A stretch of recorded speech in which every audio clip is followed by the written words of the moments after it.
우리의 다짐 함께합니다. 하늘에서 땅에서도. 아멘. 오늘 말씀은 마태복음 23장 1절부터 12절입니다. 우리 한 절씩 교독하겠습니다. 신약 39쪽입니다.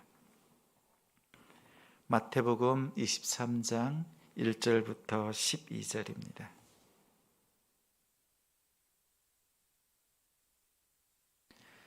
제가 먼저 읽습니다. 이에 예수께서 무리와 제자들에게 말씀하여 이르시되 서기관들과 바리새인들이 모세의 자리에 앉았으니 그러므로 무엇이든지 그들이 말하는 바는 행하고 지키되 그들이 하는 행위는 본받지 말라. 그들은 말만 하고 행하지 아니하며 또 무거운 짐을 묶어 사람의 어깨에 지우되 자기는 이것을 한 손가락으로 움직이려 하지 아니하며 그들의 모든 행위를 사람에게 보이고자 하나니 곧 그 경문띠를 넓게 하며 옷수를 길게 하고 잔치의 윗자리와 회당의 높은 자리와 시장에서 문안 받는 것과 사람에게 랍비라 칭함을 받는 것을 좋아하느니라. 그러나 너희는 랍비라 칭함을 받지 말라. 너희 선생은 하나요 너희는 다 형제니라. 땅에 있는 자를 아버지라 하지 말라. 너희의 아버지는 한 분이시니 곧 하늘에 계신 이시니라. 또한 지도자라 칭함을 받지 말라. 너희의 지도자는 한 분이시니 곧 그리스도시니라. 너희 중에 큰 자는 너희를 섬기는 자가 되어야 하리라. 누구든지 자기를 높이는 자는 낮아지고 누구든지 자기를 낮추는 자는 높아지리라. 아멘. 경계의 선자들을 경계하라. 경계의 선자들을 경계하라 라는 제목으로 말씀 전합니다. 제자같이, 가정같이, 사도같이 같이 이루는 지성. 이 시간 하나님을 예배하는 우리 성도님들을 축복합니다. 스마트 플러그 들어보셨습니까? 스마트 플러그. 우리는 핵가족 시대를 지나서 1인 가구 시대를 살고 있습니다. 서울의 경우에 60세 이상의 어르신들을 보면 10명 중에 3명이 독거 노인으로 혼자 사신답니다. 또 점점 늘어나고 있는 추세입니다. 그 가운데 독거 노인뿐만 아니라 독거 청년이 홀로 죽음을 맞이하는 안타까운 고독사 소식을 심심치 않게 듣습니다. 전에는 집 앞에 우편물이 쌓이거나 전기나 수도, 계량기의 눈금을 보고 이웃이 어떤 상황에 있는지를 살폈습니다. 이제는 사물 인터넷, IoT를 이용해서 고독사를 예방하는 방법이 스마트 플러그입니다. 하루나 이틀 정도 일정 시간을 정해놓고 가전제품을 사용한 흔적이 없거나 집안에 조도, 불이 꺼지고 켜지는 변화가 없으면 위기 상황으로 간주합니다. 그래서 시스템이 자동적으로 주민센터로 알려주는 기술입니다. 서울에서 1인 가구에 사는 어르신들의 동의를 받고 2,700세대에 설치했습니다. 6개월 동안 무려 47,000번의 위기 상황의 신호가 발생했습니다. 이 중에서 153건, 실제 위험한 상황이었습니다. 만약 이 알림이 없었다면 153명은 고독사를 맞이하는 상황이 될 뻔했습니다. 저는 이 기사를 접하면서 이런 생각이 들었습니다. 전기, 물을 사용하는 흔적을 보고 이웃의 응급한 상황을 우리가 파악하는 것처럼 우리의 영혼의 응급 상황을 파악할 수 있는 방법은 무엇일까? 어떻게 하면 곁에 있는 성도가 위기 상황인지를 알 수 있을까 생각했습니다. 가만히 살펴보니 영혼의 응급 상황을 파악하는 방법이 있습니다. 여러분도 지금 바로 할 수 있습니다.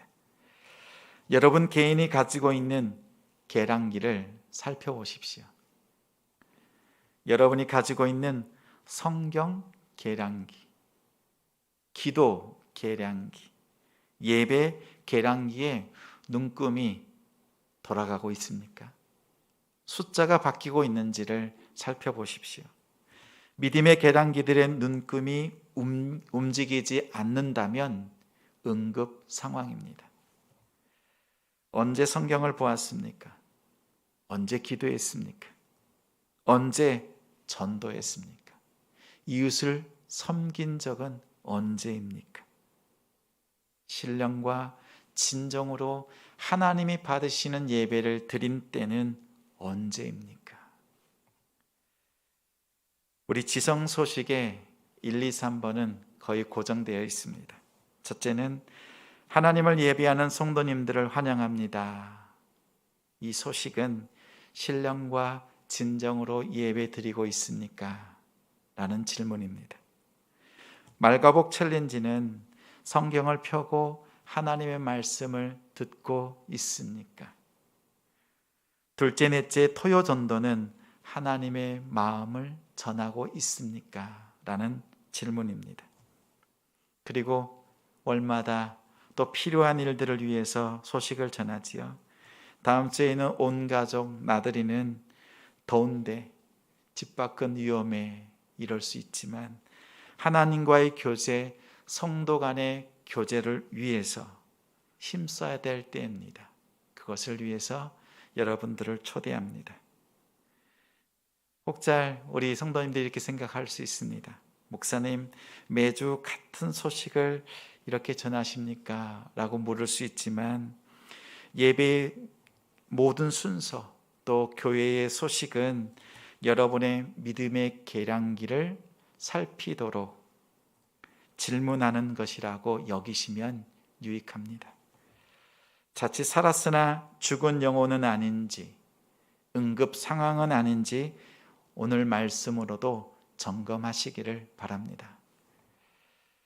오늘은 교사주일입니다. 주와 선생이 되어 제자들을 가르쳐 주신 예수님이 우리의 참 스승입니다. 예수님께서 제자들에게 원하시는 것은 무엇인지 아십니까? 어느 성탄주일에 초등부 친구들에게 성탄절의 주인공은 예수님이라고 가르쳤습니다. 썰매를 타고 세계 어느 곳이든지 착한 아이들을 찾아가는 산타는 성탄절의 주인공이 아니다. 가짜다. 진짜 주인공은 사람의 모습으로 오신 구유에 누이신 예수님이라고 가르쳤습니다. 그 다음 주에 그 학부모가 찾아왔습니다. 목사님, 교회에서 산타가 가짜라고 가르쳐도 됩니까? 아이들의 동심을 지켜주셔야 하지 않겠습니까? 저는 아이들의 마음에 하나님의 마음, 하심을 심는 사람입니다. 교회는 하나님의 마음을 가르치는 곳입니다. 하나님 앞에서 동심을 지키는 것이 중요합니까? 하심을 지키는 것이 중요합니까? 라고 되물었습니다. 우리 사랑하는 성도들에게도 묻습니다. 동심이 중요합니까? 하심이 중요합니까? 예수님은 여러분의 중심에 하나님의 마음이 있는지를 보십니다. 하나님의 마음이 없으면 세상에 속한 저 세상 사람입니다. 하나님의 마음이 있으면 하나님께 속한 하나님의 사람입니다. 문제는 이 세상과 하나님, 이 경계에 서 있는 사람들입니다. 세상에 빠진 것도 아니고 온전히 하나님 편에 선 것도 아닙니다. 이런 사람들을 뭐라고 합니까? 뭐라고 하는지 아십니까? 하나님과 썸 타는 사람들. 썸 타는 사람들은 정식으로 교제하는 것이 아닙니다. 서로에게 책임을 지지 않고 책임을 묻지도 않습니다. 자신에게 필요한 만큼 적당하게 사귀는 것을 말합니다. 이해관계가 없으면 헤어집니다. 하나님과 썸 타는 자들은 하나님과 정식으로 사귐을 갖는 것이 아닙니다. 하나님의 말씀을 행하지 않습니다. 말씀에 대한 책임도 지지 않습니다. 적당히 떨어져 있습니다. 은혜 받으면 헌신하게 되니까요. 적당히 거리를 유지합니다. 그들이 바리새인과 서기관들이었습니다. 그들은 하나님과 썸 타는 자들이며 하나님과 세상 사이에 경계에 선 자들입니다. 그들은 모세의 자리에 앉았습니다. 모세의 자리는 랍비들이 앉는 돌로 만든 의자입니다. 회당에 모세의 자리가 있었습니다. 2절에 모세의 자리에 앉는다는 표현은 모세가 모세오경, 토라를 가르쳤던 것과 같은 똑같은 권위를 가지고 이스라엘 백성들에게 말씀을 가르친다는 의미입니다. 모세의 자리에 앉아서 율법을 읽고 해석하고 가르쳤습니다. 그러나 모세가 자기의 생명을 걸고 이스라엘 백성을 책임졌던 것과는 달리 하나님의 마음이 없는 그들은 백성을 책임지지 않았습니다. 한마디로 서기관과 바리새인들의 삶의 흔적을 보니 토라의 계량기에 눈금이 멈췄습니다. 예수님은 마태복음 23장에서 그들의 모습을 바라보시고 제자들에게 말씀하셨습니다. 3절에 무엇이든지 그들이 말하는 바는 행하고 지키되, 그들이 말하는 것은 하나님의 말씀, 율법입니다. 그것은 지키되 그들이 하는 행동은 본받지 말아라. 한마디로 하나님의 마음이 없는 자들이니 외식하는 자들이다. 위선자들이다. 가짜다. 예수님은 하나님과 세상의 경계에 서 있는 자들을 경계하라고 하셨습니다. 오늘 이 말씀을 마음에 새기십시오. 우리가 무엇을 경계해야 합니까? 첫 번째, 말만 하고 행동하지 않는 가짜를 경계해야 합니다. 우리 3절, 4절에 있습니다. 그들은 말만 하고 행하지 아니하며 또 무거운 짐을 묶어 사람의 어깨에 지우되 자기는 이것을 한 손가락으로도 움직이려 하지 아니하며. 이제 청년이 된 아들의 이름이 주호입니다. 주님의 부르심. 주님의 부르심 앞에서 거룩한 삶을 살길 바라면서 지은 이름입니다. 또한 더 깊은 사명자로 하나님께서 부르시면 목회자의 길을 걷길 바라는 마음도 담겨 있습니다. 이 아들이 어릴 때 태권도를 무척 좋아했습니다. 아빠, 나는 커서 태권도 관장님이 될 거야. 태권도 관장님이 된다고 합니다. 왜 너의 이름처럼 목사님 하면 좋겠는데 아빠의 마음이 앞섭니다. 그러자 아들의 한마디에 더 이상 말을 잇지 못했습니다. 목사님은 말만 하잖아요. 태권도 관장님은 행동으로 보여주니까 저는 태권도 관장님이 좋아요. 그래서 목사라는 이 직업이 인기가 없나 봅니다. 자녀들도 다 알고 있습니다. 예수님께서 말씀하시는 가짜와 진짜를 구별하는 그 차이는 단 한 가지입니다. 이것 하나로 가짜가 되고 진짜가 됩니다. 행하느냐, 행하지 않느냐, 이것 하나입니다. 마태복음 7장 24절에 누구든지 나의 이 말을 듣고 행하는 자는 그 집을 반석 위에 지은 지혜로운 사람 같으리니, 26절에는 이 말을 듣고 행하지 아니하는 자는 그 집을 모래 위에 지은 어리석은 사람 같으리니, 말씀을 듣고 안 듣고가 아니에요. 다 말씀 듣습니다. 듣고 행하느냐 행하지 않느냐가 큰 차이를 만듭니다. 학교에서 학원에서 듣고 배웁니다. 듣는 것으로 끝나면 내 것이 되기 어렵습니다. 갈고 닦고 다시 복습하는 것처럼 말씀을 듣고 난 뒤에 그 말씀대로 어떻게 행해야 될지 삶으로 실천해낼 때 진짜가 됩니다. 어떻게 하면 진짜가 된다고요? 말씀대로 행하면 됩니다. 이 하면 되는 것이 너무 쉬운데 우리의 삶에는 어렵게 다가옵니다. 그래서 제가 여러분에게 할 수 있는 그 비결을 시로 여러분에게 가르쳐 드리겠습니다. 잘 들어보십시오. 시의 제목, 되고 법칙.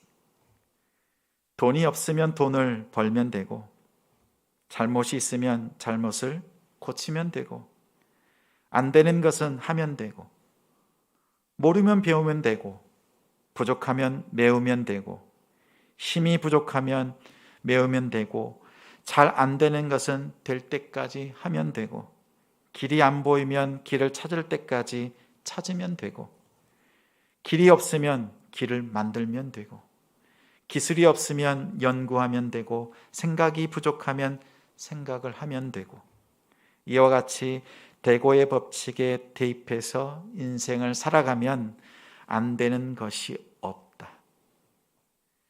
내가 믿고 사는 세상을 살고 싶으면 거짓말로 속이지 말고, 미워하지 않고 사는 세상을 원하면 사랑하고 용서하면 되고, 사랑을 받으며 살고 싶으면 부지런하게 성실하고 진실하면 되고, 세상을 여유롭게 살고 싶으면 이해하고 배려하면 되고, 해보라, 된다.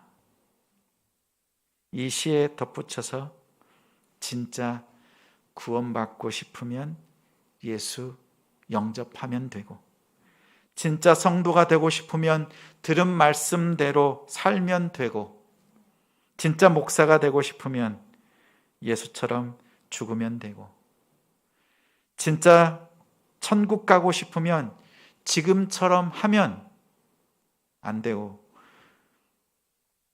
진실한 마음으로 더 잘하면 되고, 말씀대로 해보십시오. 진짜 성도가 됩니다. 경건의 능력이 나타납니다. 예수님의 말씀대로, 성경이 가르치는 대로 행하는 진짜 성도가 됩시다. 우리가 경계해야 될 것은 또 무엇입니까? 둘째로, 사람에게 보이려는 속임수를 경계해야 합니다. 5절부터 7절까지 있습니다. 그들의 모든 행위를 사람에게 보이고자 하나니 곧 그 경문 띠를 넓게 하며 옷수를 길게 하고, 잔치의 윗자리와 회당의 높은 자리와 시장에서 문안 받는 것과 사람에게 랍비라 칭함을 받는 것을 좋아하느니라. 자녀는 지난주처럼 해주세요. 제가 자녀는 하면 자녀답게. 자, 자녀는, 부모는, 교사는, 목사는 뭐뭐답게 사는 것이 어렵습니다. 지금에 와서 많이 감사하는 것은 목사가 된 것입니다. 목사로 사는 것에는 특권이 있습니다. 말씀을 준비할 때 그 말씀에 가장 먼저 대입해 보는 것이 누구겠습니까? 목사인 저 자신을 먼저 살핍니다. 나는 이 말씀대로 살고 있는가? 히브리어가 어떻고 헬라어가 어떻고 배운 것을 티내고 보여주려고 애를 쓰지만 그 말씀이 내 안에 살아있는가? 능력으로 나타나고 있는가? 쉽게 이해할 수 있도록 전하려고 노력하지만 그 쉬운 말씀을 실천하는 일이 왜 이렇게 안 되는지 모르겠습니다. 화면 바꿔주세요. 내 안에 사랑이 있는가? 사랑이 없습니다. 성도들을 사랑하는가? 사랑이 없으니 성도들을 품어낼 재간이 없습니다. 시기, 질투, 원망, 불평, 거짓말, 미움, 탐욕, 간음, 우상 숭배. 일주일 내내 돌아봐도 제 안에 가득합니다. 이런 것들을 감추고 거룩한 모습을 보여주려고 애쓰는 저 자신의 모습을 발견합니다. 마지막에는 이런 생각까지 듭니다. 나는 가짜 아닌가? 나는 사꾼 아닌가? 이렇게 하루에도 수십 번 온탕과 냉탕을 오갑니다. 믿음의 우울증이 심각합니다. 토요일이 되면 결론이 납니다. 나는 안 되겠다. 강단에서 말씀을 전할 자격이 없다. 그래, 나는 아닌 것 같다. 나는 아니다. 이렇게 결론이 납니다. 마음으로 몸부림을 칩니다. 그러다가 정신을 차리고 보면 내가 진짜라는 사실을 깨닫습니다. 그래, 맞아. 나는 가짜다. 나는 사꾼 목사다. 이렇게 인정하고 난 뒤에 그래서 예수님께서 나를 위해 십자가에 죽으셨지. 이미 죽은 나를, 사꾼인 나를 목자의 사명을 주기 위해서 예수님께서 십자가에서 죽으셨지. 그 사명을 위임해 주신 분이 예수님이지. 내가 진짜가 된 이유는 나의 모습이 아니라, 나의 애쓰고 수고하는 그러한 모습이 아니라 예수님께서 나를 위해서 십자가에서 해주신 그 사랑 때문이지. 예수님께서 나를 피로 사셨다. 이것을 깨닫고 나 자신이 가짜가 아니라 진짜임을 깨닫습니다. 예수께서 제자들에게 빛이 되라고 말씀하지 않았습니다. 너희는 빛이다. 너희는 소금이다. 하나님의 백성이 되라가 아닙니다. 하나님 이미 백성이니 백성답게 살아라. 광야는 하나님의 백성이 되는 과정이 아닙니다. 이미 하나님이 백성이 된 자들을 불러 모으신 곳이 광야입니다. 그곳에서 하나님의 백성답게 살아가는 것이 우리의 사명입니다. 말씀으로 자신을 먼저 살피는 것, 이것이 목사의 특권입니다. 말씀 앞에 먼저 서는 것입니다. 이것 아니면 무엇이 특권이겠습니까? 또한 이것이 우리 성도님들에게 있어서 특권입니다. 제가 마음에 든 병, 믿음의 우울증을 우리 성도님들에게 권합니다. 믿음의 우울증은 사실 건강하다는 의미입니다. 나는 믿음이 있는 것 같다가도 결정적인 순간에 믿음이 없는 것을 발견할 때, 온탕과 냉탕으로 오갈 때 조금씩 깨끗해지고 있다는 사실을 깨닫습니다. 자신을 돌아보지 않는 신앙인들이 더 문제입니다. 하나님 앞에서 자신을 돌아볼 때, 점검할 때 우리는 조금씩 거룩한 모습으로 변하고 있음을 기억하십시오. 우리가 운동할 때 만보기를 착용하거나 어플을 이용합니다. 아무리 뛰어도 카운트가 되지 않으면 헛수고입니다. 엄청 수고하는데 하나님께서 인정하지 않으면 헛수고입니다. 그냥 내가 좋아서 하는 겁니다. 기도, 말씀, 예배를 점검해 보십시오. 정말 하나님이 좋아하시는지, 하나님이 기뻐하시는지를 살피십시오. 지금처럼 신앙생활 하면 천국 갈 수 있는지 꼭 살펴보시기 바랍니다. 사람에게 보이려는 것은 헛수고입니다. 하나님께서 알아주지 않으면 아무것도 아닙니다.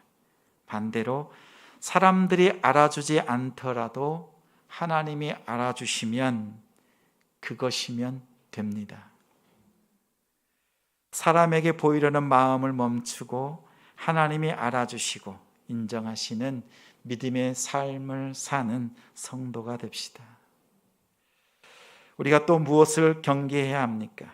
셋째로는 높은 자리를 경계해야 합니다. 세상에서든지 교회에서든지 높은 자리를 경계하십시오. 우리 11절 12절 읽습니다. 너희 중에 큰 자는 너희를 섬기는 자가 되어야 하리라. 누구든지 자기를 높이는 자는 낮아지고 누구든지 자기를 낮추는 자는 높아지리라.